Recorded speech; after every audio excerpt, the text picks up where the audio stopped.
একটু খেয়াল করে দেখেন, এখনকার বিশ্বে যত অন্যায় হচ্ছে ম্যাক্সিমাম পাপ হচ্ছে পেটের কারণে। পেট। সুদ খায় কেন? পেটের কারণে। ঘুষ খায় কেন? পেটের কারণে। ইভেন যে এখন জেনা করছে ওদেরকে তো এখন যৌনকর্মী বলতে হয়, তাই না? সম্মান দিয়ে কথা বলতে হয়। তো যৌনকর্মী যারা, তারাও দেখবেন পেটের কারণেই করছে, পেটের কারণে। তারপর দেখবেন মানুষের সম্পদ আত্মসাৎ, ওই যে ছেলে মেয়ে বাল বাচ্চার জন্য। পেট মানে মূল জিনিসটা কি? পেট। এবং চিরস্থায়িত্ব, ক্ষমতার দাপট আর প্রবৃত্তির দাসত্ব, এগুলো হচ্ছে মানুষের সবচেয়ে দুর্বল পয়েন্ট। দেখবেন ম্যাক্সিমাম পাপ হচ্ছে মেয়েদের কারণে। মেয়েদের কারণে না? মেয়ের পিছনে। মেয়ের পিছনে আপনি চলে গেছেন, এখানে আত্মহত্যা করছে কেউ, কেউ এখানে আপনার জেনা করছে, কেউ ধর্ষণ করছে, কেউ পরকে লিপ্ত হচ্ছে। মানে মেয়েরই কোনো পাপ। ওই যে বলে না, দুইটা পাপ যাকে পেয়ে গেছে তার লাইফটা ক্র্যাশড। একটা হচ্ছে মেয়ে, একটা হচ্ছে টাকা। অর্থ সম্পদ লালসা যার মধ্যে পেয়ে বসেছে, এর জীবন শেষ। আর যার মেয়ের নেশা আছে, মেয়ের নেশা যার মধ্যে আছে, এর জীবন শেষ। একে আপনি হেদায়েতের পথে আনতে পারবেন না ইল্লা মাশাআল্লাহ, আল্লাহ পাক যদি না চান। আসেন, ইবলিস তাওয়াফ করছিল এবং সে কিন্তু টোপ দিল, চিরস্থায়িত্বের টোপ দিল। এবং কিসের টোপ দিল? ফেরেশতা হয়ে যাবে, অমর হয়ে যাবে। এবার আমাদের পিতামাতা আদম এবং হাওয়া আলাইহিস সালাম, তারা কিন্তু ফল খেয়ে ফেললেন। আর এটা এমন নয় একবার ওয়াসওয়াসা দিয়েছে বাস খেয়ে ফেলেছেন, এমন নয়। কন্টিনিউয়াসলি সেই কাজটা করেছে। একটা মানুষ যখন জেনা করে, ইবলিস কি একবার এসে বললেই কেউ জেনা করে ফেলে? আস্তে আস্তে কিন্তু মানুষ জেনার পথে যায়। ওই যে প্রথমে একদিন, অনেকদিন একটা লেকচার দিয়েছিলাম না, প্রথমে গার্লফ্রেন্ড বয়ফ্রেন্ড একটা সম্পর্ক হয়, তাই না? তারপর কথাবার্তা হয়, মোবাইল ফোন এক্সচেঞ্জ করে, নোট এক্সচেঞ্জ করে, কফি খায়, আস্তে আস্তে ডেটিং এ যায়, পরে দেখবেন এক পর্যায়ে গিয়ে জেনা। এভাবে। আর যারা ধর্ষক, এতে ডাইরেক্ট অ্যাকশন, এত সময় নাই, ডাইরেক্ট। তো ইবলিস প্রতিটা পাপ মানুষকে ধাপে ধাপে করায়। দেখবেন ইবলিস এখানেও কিন্তু আমাদের পিতামাতাকে ধাপে ধাপে ওইদিকে নিয়ে গিয়েছিল। এবার আসেন, আমাদের পিতামাতা ফল খেয়ে ফেললেন, এই জায়গাটা খুব ভালো করে বোঝেন। এই ফল খাওয়াটা আল্লাহর অবাধ্যতা না। আল্লাহ পাক বলেছিলেন না যে জালেম হয়ে যাবে, আল্লাহ পাকের অবাধ্য হলেন। অবাধ্যতার ফলাফলটা কি হলো এবার শোনেন। আমরা সবাই জানি অবাধ্যতার ফলাফল কি, আল্লাহ পাক জান্নাত থেকে নামিয়ে দিয়েছেন, তাই তো? এর আগে আরেকটা ফলাফল হয়েছে। এই ফলাফলের সাথে আমাদের বর্তমান সময়কার যে ইস্যুটা চলছে, পোশাক, নারী, সংস্কৃতি, হাবিজাবি, হ্যাঁ, বেহায়াপনা, বেলাল্লাপনা, এই ইস্যুটা এখানে জড়িত। এটা আমারও বুঝতে এবং খুঁজে পেতে সময় লেগেছে। আমরা সবাই পড়েছি স্টুডেন্ট লাইফে, আদম এবং হাওয়া আলাইহিস সালাম আদেশ লঙ্ঘন করেছেন, সাথে সাথে আল্লাহ পাক জান্নাত থেকে কি করেছেন? নামিয়ে দিয়েছেন। ইবলিসকেও নামিয়ে দিয়েছেন, তারপরে হায়াত দিয়েছেন, এখানে পরীক্ষা করছেন, এই তো। এখানে আল্লাহ পাক দেখবেন আমাদের আমল কেমন, আমল ভালো হলে আবার জান্নাতে, খারাপ হলে আবার জান্নাত। কিন্তু এর আগেও একটা ঘটনা ঘটেছে। যে মুহূর্তে আমাদের পিতামাতা ফল খেয়েছেন গাছের কাছে গিয়েছেন, আল্লাহ পাকের আদেশটা লঙ্ঘন করেছেন, সাথে সাথে তাদের গায়ের পোশাকটা খুলে পড়ে গেছে। আমি বুঝাতে পারি নাই? পুরো মহাবিশ্বের প্রথম লজ্জা, প্রথম অপমান, প্রথম শাস্তি, ঠিক আছে, আল্লাহর অবাধ্যতার প্রথম পরিণাম লজ্জাহীন ভাবে গা থেকে কাপড় খসে পড়ে যাওয়া। পুরো মহাবিশ্বে সভ্যতার শুরু থেকে শেষ পর্যন্ত প্রথম অ্যাক্সিডেন্ট, ভাই যে আমরা বলছি পরিণতি, পাপের পরিণতি, অবাধ্যতার পরিণতি, সেটা হলো গা থেকে কাপড় খুলে যাওয়া। এই কথা আল্লাহ পাক বলছেন এখানে, লিইউবদিয়া লাহুমা মা উরিয়া আনহুমা মিন সাওআতিহিমা। ইবলিস তোমাদের পিতামাতাকে এই গাছের কাছে নিয়ে গিয়ে ফল খাইয়ে তাদের গা থেকে পোশাক খুলে ফেলে দিয়েছে। এবার কি বুঝতে পারছেন ইবলিস এখন বিশ্বে কি করছে? ইবলিস সেম কাজটা করছে আমাদের সাথে, আমাদের গা থেকে তারা পোশাক খুলে ফেলে দিচ্ছে। সভ্যতার শুরুর পাপ বলছি না আমরা, এটা আসলে ভুল। সভ্যতার শুরুতে আদম এবং হাওয়া আলাইহিস সালাম যে ভুলটা করেছেন, তার যে পরিণতি হয়েছে সেটা এটা ছিল না যে জান্নাত থেকে পৃথিবীতে নামিয়ে দেয়া, বরং পরিণতি এটা ছিল তাদের গা থেকে প্রথম কাপড় খুলে গেছে, তারা নগ্ন হয়ে গেছেন। ইবলিস সর্বপ্রথম আমাদের বাবা মাকে নগ্ন করেছে প্রলোভন দিয়ে, ক্ষমতার প্রলোভন, চিরস্থায়িত্বের প্রলোভন দিয়ে। আজকের বিশ্বেও কি ইবলিসের দোসররা সেম কাজটা করছে না? আজকের বিশ্বেও কি ইবলিসের মানুষরূপী দোসরগুলা সেম কাজটাই করছে না? সেম কাজটা করছে। আমাদের গা থেকে ওরা পোশাক খুলে ফেলছে, এরপর আল্লাহ পাক জান্নাত থেকে নামিয়ে দিয়েছে। আগে কিন্তু এটা হয়নি, আগে পোশাক খুলেছে। এরপর কি হচ্ছে জানেন? শোনেন, আল্লাহ পাক ওয়াকালা মা নাহাকুমা রাব্বুকুমা আন হাযিহি আশ-শাজারা ইল্লা আন তাকুনা মালাকাইন আও তাকুনা মিনাল খালিদিন। ইবলিস বলছিল যে তোমাদের রব তোমাদেরকে এই গাছের কাছে যেতে নিষেধ করেছে এই কারণে যে তোমরা এখানে গেলে মালাক হয়ে যাবে এবং চিরস্থায়ী হয়ে যাবে। ওয়াকাসামাহুমা ইন্নী লাকুমা লামিনান নাসিহিন, ইবলিস বলছিল যে আমি আল্লাহর কসম করে বলছি আমি তোমাদের শুভাকাঙ্ক্ষী। ফাদাল্লাহুমা বিগুরুর, ওদেরকে তারা পথভ্রষ্ট করলো, ইবলিস তাদেরকে পথভ্রষ্ট করলো। ফালাম্মা যাকাশ শাজারা, যখন তারা গাছের কাছে গেলেন, বাদাত লাহুমা সাওআতুহুমা, তাদের লজ্জাস্থানটা উন্মুক্ত হয়ে গেল, কাপড় খুলে পড়ে গেল। এটাই বলতে যাচ্ছিলাম। ওয়াতাফিকা ইয়াখসিফানি আলাইহিমা মিন ওয়ারাকিল জান্নাহ, এবং আদম এবং হাওয়া আলাইহিমুস সালাম জান্নাতের গাছের পাতা ছিঁড়তে লাগলেন এবং সেই পাতা দিয়ে লজ্জাস্থান ঢাকতে লাগলেন। আপনার বাবা আপনার মাকে যদি কেউ রাস্তায় নগ্ন করে ফেলে আপনার কেমন লাগবে? আপনি কি করবেন তার ইজ্জত সম্মান বাঁচানোর জন্য? আমাদের পিতা মাতাকে ইবলিস জান্নাতে নগ্ন করে দিয়েছিল এবং আমাদের পিতা মাতা জান্নাতের পাতাগুলো ছিঁড়ে ছিঁড়ে লজ্জাস্থানকে আবৃত করতে শুরু করে। ওয়ানাদাহুমা রাব্বুহুমা, এবং আল্লাহ পাক বলছেন এবার আল্লাহ পাক তাদের দুজনকে ডাকলেন, ডেকে বললেন আলাম আনহাকুমা আন তিলকুমা শাজারা, হে আদম এবং হাওয়া তোমাদের দুজনকে কি আমি বলি নাই যে এই গাছের কাছে যাবে না? ওয়াকুল লাকুমা ইন্নাশ শাইতানা লাকুমা আদুউম মুবিন, আমি কি তোমাদেরকে বলি নাই নিশ্চয়ই শয়তান তোমাদের স্পষ্ট প্রকাশ্য শত্রু? ক্বালা, এবার তারা তাদের ভুল বুঝতে পারলেন। আল্লাহ পাকের কত দয়া মানুষের প্রতি দেখেন। ইবলিস তো আল্লাহর অবাধ্য ছিল, আল্লাহ পাক তাকে বহিষ্কার করে কাফের বানিয়ে দিয়েছেন, চিরস্থায়ী লানত করেছেন। আমাদের পিতা মাতাও ভুল করেছেন, বাট আল্লাহ পাক তাদেরকে চিরস্থায়ী জাহান্নামী করেন নাই। আল্লাহ পাক তাদেরকে দয়া পরবশ হয়ে ক্ষমা করে দিয়েছে। শুধু তাই নয়, আল্লাহ পাক এত মহব্বত করেন আদম সন্তানকে যে তওবা করার যে কালিমাটা, সেই কালিমাটাও আল্লাহ পাক আদম এবং হাওয়াকে শিখিয়ে দিয়েছেন। সুবহানাল্লাহ, কোন কালিমা দিয়ে তওবা করবো, কি পড়বো, এটাও তারা বুঝতে পারছিলেন না। আল্লাহ পাক শিখিয়ে দিয়েছেন। ক্বালা, তারা বলল রব্বানা, হে আমাদের প্রতিপালক, যালামনা আনফুসানা, আমরা আমাদের উপর জুলুম করেছি নফসের উপরে, ওয়া ইল্লাম তাগফির লানা ওয়া তারহামনা লানাকুনান্না মিনাল খাসিরিন। এই দোয়াটা করলেন আমাদের পিতামাতা, আল্লাহ পাক মাফ করে দিলেন। কিন্তু মাফ করার পরে আর জান্নাতে থাকা হলো? এই পৃথিবীতে নামিয়ে দেওয়া।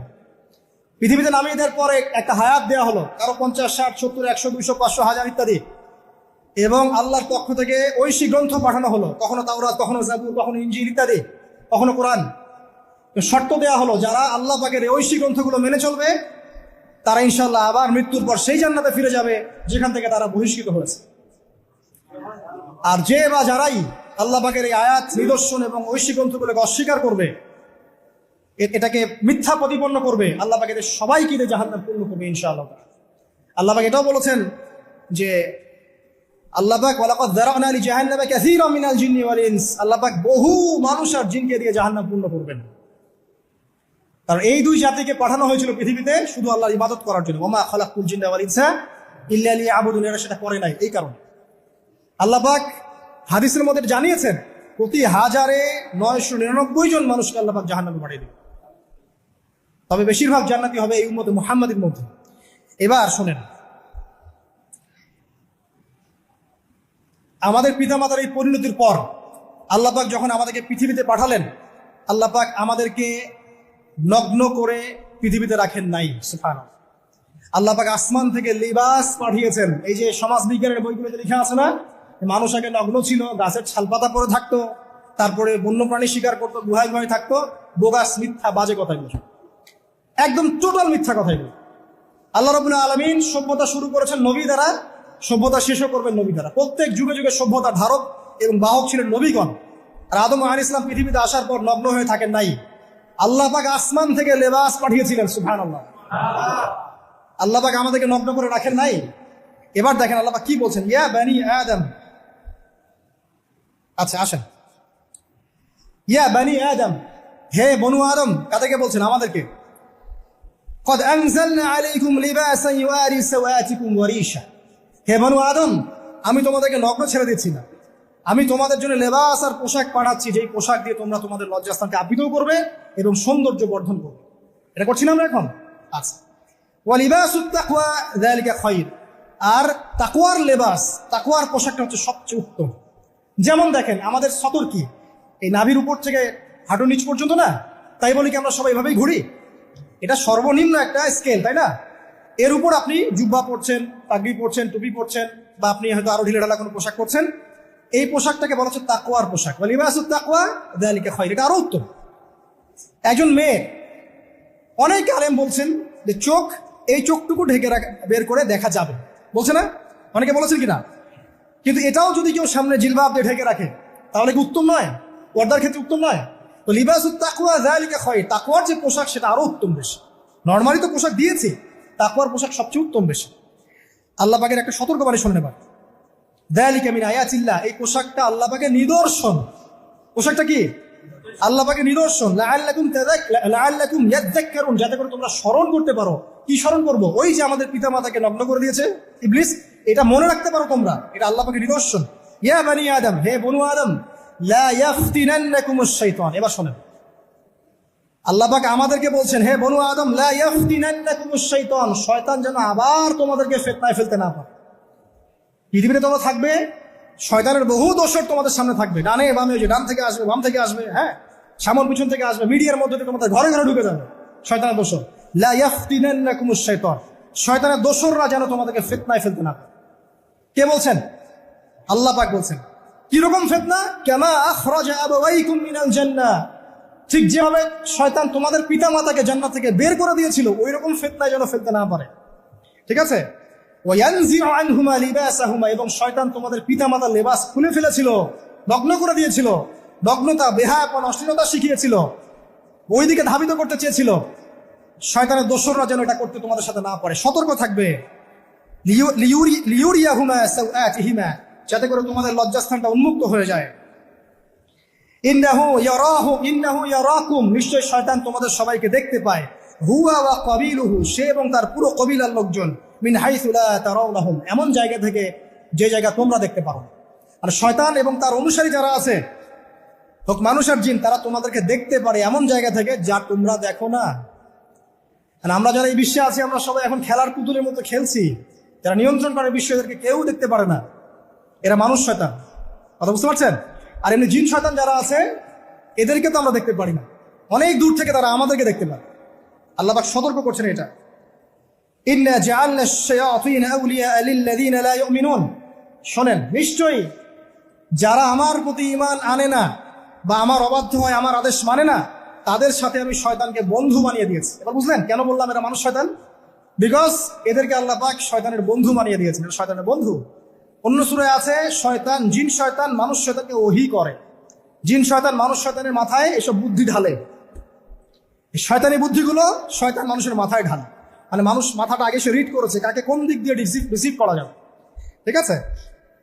আচ্ছা, এরপরে আরো আল্লাহ পাক বলছে, ওয়াইদা ফাআল ফাহিশাতান, তারা যখন কোনো ফাহিশা কাজ করে, নোংরা বেহায়ার মতো কাজ করে, ক্বালু, তারা বলে, ওয়াজাদনা আলাইহি আবানা, এরকম করেই আমরা আমাদের পিতা মাতাদেরকে পেয়েছি। মানে যুগ যুগ ধরে এই সংস্কৃতি চলে আসছে, নগ্নতার সংস্কৃতি, বলে না?